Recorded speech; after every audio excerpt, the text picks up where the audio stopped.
대장암 수술 안내. 안녕하십니까? 본 영상물은 좌측 결장 절제술의 개념과 목적, 절차와 주의사항 등에 대해 설명드리기 위해 제작되었습니다. 이어지는 내용을 참고하셔서 정확하고 안전한 수술이 이루어질 수 있도록 협조해 주시기 바랍니다. 수술의 목적과 효과. 대장은 소장의 끝에서 시작하여 항문까지 연결되는 소화관으로 맹장과 결장, 직장의 세 부분으로 나누어지고 결장은 다시 상행결장, 다른 말로 우측결장, 횡행결장, 하행결장, 다른 말로 좌측결장, 그리고 S결장으로 구분됩니다. 결장은 소장에서 영양분을 흡수하고 남은 찌꺼기 속에 수분과 염분을 흡수하는 기능을 하고, 직장은 결장을 통과하면서 단단해진 대변을 저장하고 배설하는 기능을 합니다. 대장의 벽은 점막층, 점막하층, 근육층, 장막층의 4개 층으로 이루어져 있습니다. 대장암은 맨 안쪽의 점막층에서 발생하여 주위 조직으로 침습해 들어가는데, 암이 진행하면 림프관을 따라 주변 림프절에 전이를 일으키기도 하고, 혈관을 따라 간이나 폐, 뇌, 뼈 등의 전이를 일으키기도 하며, 장막을 뚫고 주위 장기로 직접 침윤하기도 하고, 암세포가 복강을 통해 이동하여 복막에 전이를 일으키기도 합니다. 좌측 결장에 암이 발생한 경우에는 좌측 결장 절제술을 시행합니다. 암에 대한 수술적 치료는 암 병변을 포함하여 주위의 정상 조직을 충분한 안전거리를 두어 절제하고, 암 병변으로부터 배액되는 림프관 및 림프절을 모두 제거함으로써 암 병변을 포함, 암이 확산될 수 있는 통로와 영역까지 최대한 절제하는 근치적 수술이 원칙입니다. 그리고 환자의 병기나 수술 후 조직검사 결과에 따라서는 방사선 치료와 항암 치료를 추가로 시행받아야 합니다. 수술 전 주의사항. 수술은 전신마취하에서 시행되며, 대장 수술을 위해서는 금식과 설사약 복용, 관장 등 장 처치가 필요합니다. 수술 과정과 방법. 마취가 유도되고 나면 수술 부위를 소독하고 소독포를 덮습니다. 수술을 위해 복부 절개를 시행하고 복막과 복벽을 열어 대장을 노출시킵니다. 집도인은 병변의 위치를 확인하고 복강 내부와 다른 장기에 암전이나 다른 이상 소견이 없는지 확인합니다. 이제 좌측 결장에 혈액을 공급하는 혈관을 결찰하고, 좌측 결장과 암 병변으로부터 배액되는 림프관과 림프절이 포함된 장간막을 절제한 다음 남아있는 결장을 문합합니다.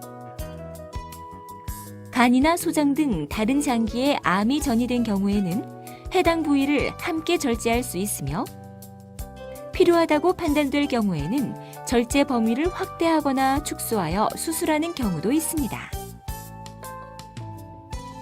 이제 수술 부위에 체액 등이 고이는 것을 막기 위해 필요시 배액관을 삽입한 다음 복막과 복벽을 차례로 닫고 피부를 봉합하여 수술을 마무리합니다.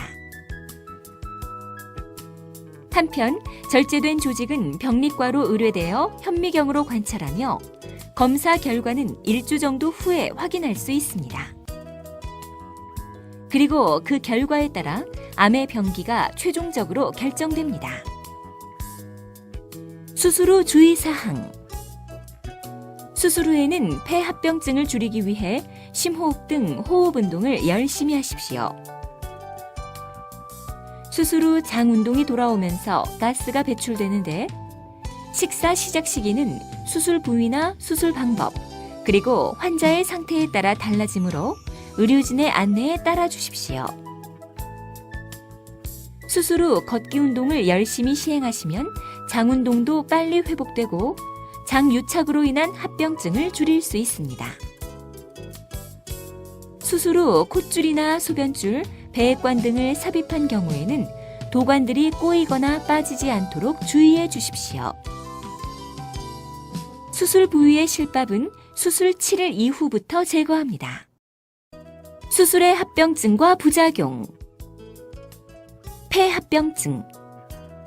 전신 마취와 복부 수술 후에는 폐 기능이 떨어지고 통증으로 인해 심호흡과 기침을 하기 어렵기 때문에 끈적끈적한 가래가 기관지를 막아 폐가 허탈되는 무기폐가 발생할 수 있으며 여기에 세균이 증식하면서 폐렴으로 진행하기도 합니다. 폐렴이 심해지면 인공호흡기를 포함한 중환자실 치료가 필요할 수 있으며 폐혈증과 호흡부전으로 진행하여 환자가 사망할 수도 있습니다. 이러한 폐합병증을 예방하기 위해서는 심호흡과 기침, 조기 보행 운동으로 가래를 배출하고 폐 기능을 회복시키는 것이 중요합니다. 창상감염. 창상감염, 다른 말로 수술 상처의 염증은 폐합병증과 함께 수술 환자에서 가장 흔히 발생하는 합병증 중 하나입니다.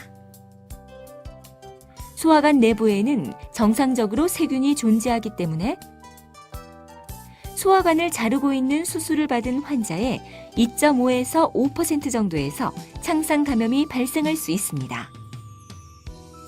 수술 상처에 염증이 발생하면 실밥을 제거하고 소독을 자주 하면서 새살이 차오르기를 기다렸다가 상처를 다시 봉합하기도 합니다. 심부정맥 혈전증, 폐색전증. 심부정맥 혈전증이란 수술 중 또는 수술 후 환자가 침대에 누워있는 시간이 길어지면서 하지의 깊은 곳에 위치한 정맥 내에 혈전이 발생, 혈액의 흐름이 차단되어 다리가 붓고 통증이 발생하는 것입니다. 한편 환자의 일부에서는 정맥 내에 혈전이 떨어져 나와 폐혈관을 막음으로써 호흡곤란과 심장마비를 일으키는 폐색전증이 발생하기도 합니다. 특히 고령 환자나 비만한 환자, 심장질환자나 침대에서 잘 움직이지 못하는 환자, 피임약 복용자 등은 하지정맥 혈전증의 발생 위험이 상대적으로 높기 때문에 압박 스타킹을 착용하고 조기에 보행 운동을 시행하여 혈류가 정체되지 않도록 예방하는 것이 중요합니다. 장유착과 장폐색. 개복수술 후에는 정도의 차이가 있긴 하지만 거의 대부분 환자에서 소화관이 서로 들러붙는 장유착이 발생합니다.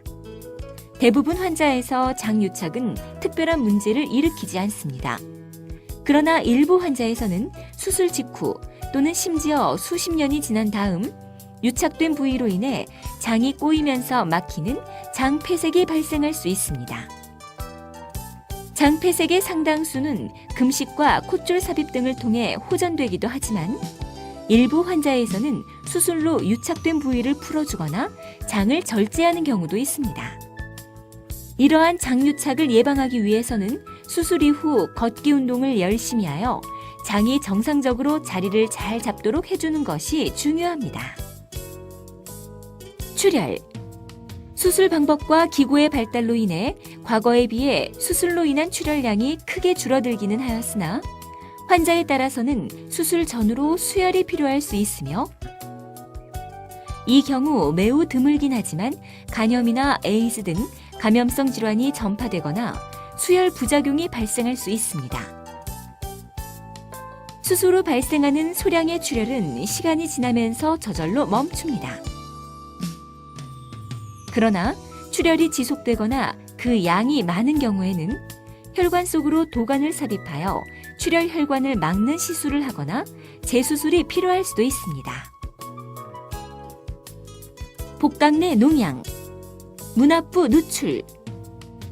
드물긴 하지만 복강 내부에 염증이 발생하여 고름주머니가 생기는 복강내 농양이나 장과 장을 연결한 문압부에서 누출이 발생하는 경우가 있습니다.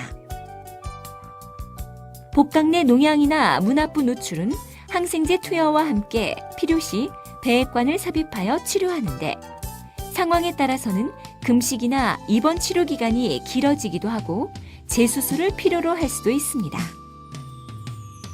기타 합병증. 그 외에 발생 가능한 합병증으로는 심장의 관상동맥이 좁아지거나 막히는 협심증이나 심근경색, 뇌혈관이 막히거나 파열되는 뇌졸중, 그리고 마취제나 항생제, 출혈이나 탈수 등에 의한 간 손상과 신장 손상 등이 알려져 있습니다. 이러한 합병증들은 비교적 드물게 발생하는 합병증이지만 고령 환자나 심혈관 질환자, 간 및 신장 질환자 등 수술 이전부터 위험성을 가진 환자의 경우에는 특히 주의가 필요합니다. 기타 사항. 크기가 작은 암병변은 CT 등 수술 전 검사에서 확인이 어렵거나 불가능하기 때문에 개복 후 예상보다 암이 진행한 것으로 확인될 경우 수술 방법이 변경되거나 수술 범위가 커질 수 있으며 환자에 따라서는 수술 자체가 불가능할 수도 있습니다.